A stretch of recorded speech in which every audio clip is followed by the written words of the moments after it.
अऊज़ु बिल्लाहि मिनश समीइल अलीम मिनश शैतानिर रजीम मिनल हम्ज़िहि व नफ़्ख़िहि व नफ़्सिहि बिस्मिल्लाहिर रहमानिर रहीम रब्बि इश्रह ली सदरी व यस्सिर ली अमरी वहलुल उक़दतम मिन लिसानी यफ़क़हू क़ौली।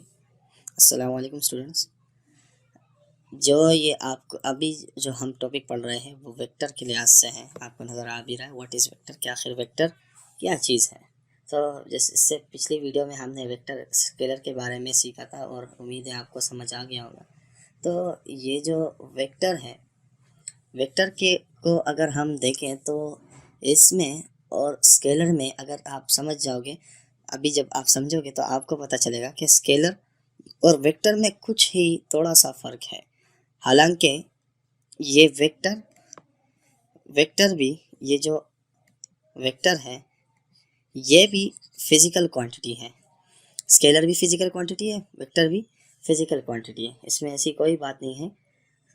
ठीक है, थोड़ा सा इसमें जो फ़र्क है वो ये है कि देखें, आप अगर कहीं पर जाते हैं, फॉर एग्ज़ाम्पल अगर आपको कोई कहे कि 50 मीटर आप पैदल चलें, ठीक है, या 50 कदम आप लें, 50 कदम आप ले लें, तो ये एक डिस्टेंस है। तो आपका जो सवाल होगा, आप देखें 50 कदम 50 मीटर एक ही बात है, लेकिन आपका सवाल यही होगा उसके साथ कि आखिर ये 50 मीटर या 50 कदम मैं किस जानिब लूँ, इस जानिब, इस जानिब, इस जानिब या इस जानिब। तो अगर वो बंदा आपसे कहे कि इस जानिब, तो आप इस जानिब ले लेंगे। अगर वो आपसे कहे इस जानिब, तो आप इस जानिब चले जाएंगे। इसी तरह तो जब वो आपको डायरेक्शन शो कराएगा तब आप इसकी बात पर अमल करेंगे, आपको ये बात समझ आएगी। हालांकि अगर वो सिर्फ ये कह दे कि 50 मीटर आगे चले, तो आप नहीं समझ पाएंगे, आपको पता नहीं है कि वो किस क्या कहाँ पर जाने का कह रहा है। तो ऐसी क्वांटिटी जो कि सिर्फ मैग्नीट्यूड, तो आप देखें मैंने आपको बताया था ना मैग्नीट्यूड, ये अभी मैग्नीट्यूड है। तो यही मैग्नीट्यूड जो है सिर्फ स्केलर में था। जब सिर्फ मैग्नीट्यूड से हमें बात समझ में आ रही थी तो वो स्केलर थी, लेकिन अब यहाँ पर क्या है, स्केलर सिर्फ मैग्नीट्यूड से बात समझ में नहीं आ रही। मतलब 50 मीटर में कहीं पर भी ले सकता हूँ, यानी डायरेक्शन 4 होती है, north, south, east and west. मैं यहाँ पर ये इसलिए लिखवा दी। अब अगर मुझे कोई कहे कि 50 कदम ईस्ट की जानिब, 50 मीटर ईस्ट की जानिब फासला तय करें, तो मैं क्या करूँगा, ईस्ट की जानिब जाऊँगा। अगर मुझे कहे 50 मीटर नॉर्थ और ईस्ट के दरमियान से फासला तय कर, तो मैं क्या करूँगा, डायरेक्शन ऐसी ले लूँगा। ठीक है, तो ये आपको नज़र आ रहा है कि मुझे मैग्नीट्यूड के साथ क्या चाहिए, डायरेक्शन चाहिए। तो अगर आपको ऐसी क्वांटिटी मिले, आपको ऐसी क्वांटिटी मिले जो कि सिर्फ और सिर्फ मैग्नीट्यूड पर पूरी नहीं हो रही, उसको डायरेक्शन चाहिए ज़रूर। जैसा कि यहाँ पर आप देख सकते हैं कि लिखा हुआ है displacement from USA to China is 100,600 kilometre in east, के यूएसए से चाइना तक का जो डिस्प्लेसमेंट है वो है 11,600 किलोमीटर है।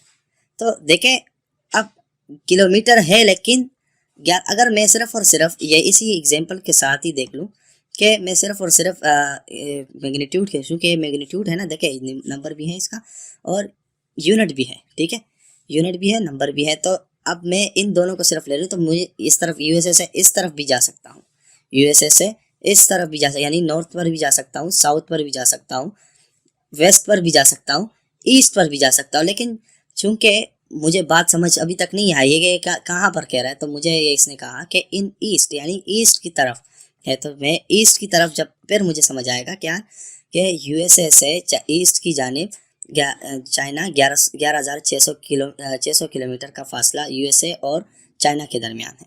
तो वो क्वांटिटीज़ जिसके साथ मैग्नीट्यूड, और वो क्वांटिटीज़ जो मैग्नीट्यूड के साथ समझ ना आए, उसके साथ डायरेक्शन की ज़रूरत पड़े, तो उस क्वांटिटी को हम कहते हैं वेक्टर क्वांटिटी। की बात इसमें इतनी नहीं है, सिंपल सी बात है। वो क्वांटिटी जिसमें डायरेक्शन की ज़रूरत पड़े उसे हम वेक्टर क्वांटिटी कहते हैं वो वेक्टर क्वांटिटी कहलाती है। यहाँ पर डेफिनेशन लिखी हुई है, a vector is a physical quantity that has both a magnitude and a direction. वह क्वांटिटी जिसमें मैग्नीट्यूड के साथ डायरेक्शन की ज़रूरत पड़े उसे हम क्या कहते हैं, वेक्टर क्वांटिटी। अब अगर वेक्टर क्वांटिटी आपको समझ आ गई, यहाँ पर मैंने एग्जांपल दी हुई है, अगर मैं एक्सेलरेशन को ही ले लूँ तो देखिए ये सारी डायरेक्शन के बिना हम इसे एक्सप्लेन नहीं कर सकते, क्योंकि एक्सेलरेशन आपको देखिए मैंने आपको सब पता है, एक्सेलरेशन का भी आपको आप समझे हैं, मोमेंटम भी, फोर्स भी।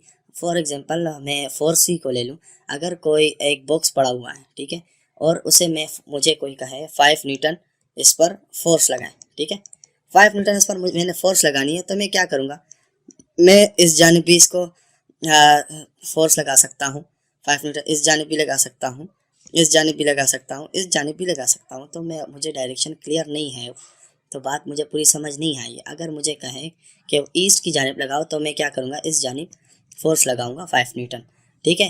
तो आप उम्मीद है कि आपको ये वेक्टर क्वांटिटी आपको समझ आ गई होगी।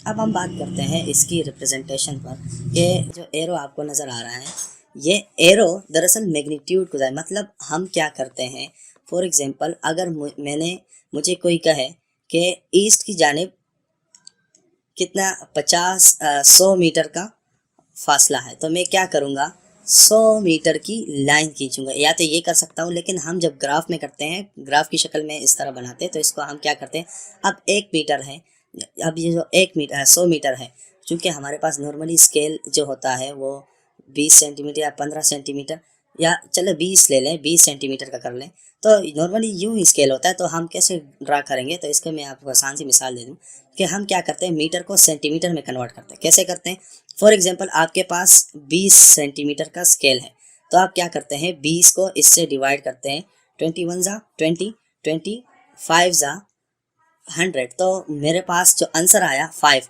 तो इसका मतलब ये है कि मैंने 1 सेंटीमीटर को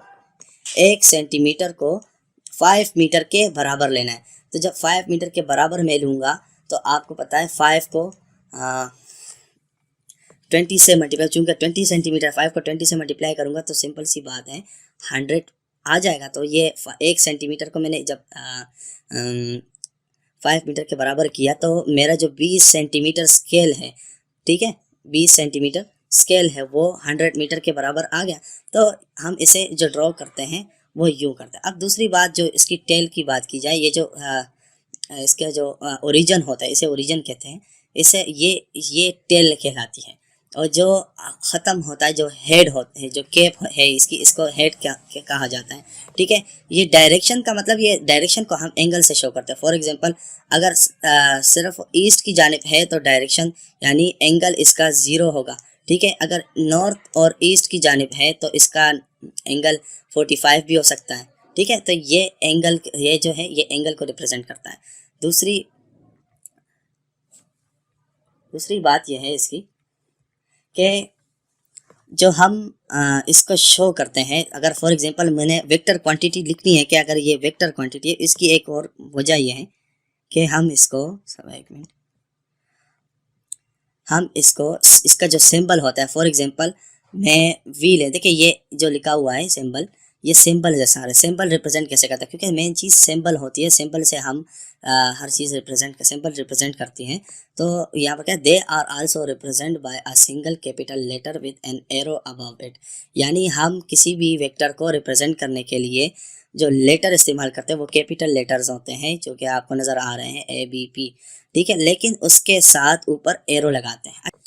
फॉर एग्जांपल आप कोई भी सिंबल लेंगे, आपको कोई भी वेक्टर क्वांटिटी है उसका अपना सिंबल होता है। फॉर एग्जांपल फोर्स है, तो आपने फोर्स के ऊपर क्या लगाना है, सिर्फ ये सिंपल एरो लगाना है।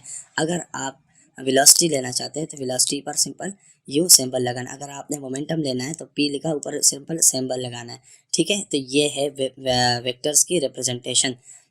तो उम्मीद है आपको ये बातें समझ आ गई।